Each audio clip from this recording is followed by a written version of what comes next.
Which you can. These are weekly actions you can take to help save the planet. This is number 36 for 2020. Ooh. And it's called Period Pants. I acknowledge that I sit and speak on Wurundjeri land. I respect traditions and embrace their love of country.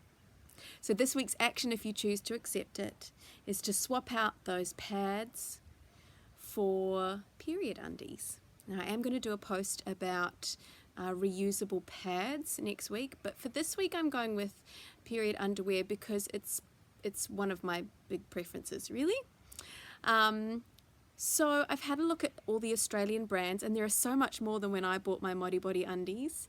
But from what I can gather from just the low waist Facebook groups that I belong to, Modi Body is the big yes to comfort, and perhaps it's not as breathable, but they're much more reliable underwear.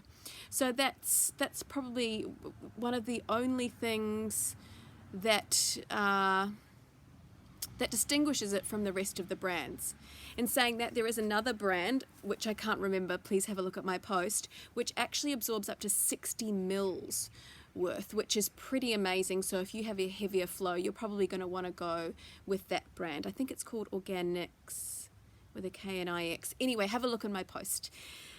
I really do think these are a game changer for probably most of all for young people who are coming into having to deal with periods for the first time. It'll be a super easy change. But also I think it's wonderful for sports. Some people do report wedgies, but I think it's much less than a pad that moves around and sometimes goes upside down and occasionally goes south.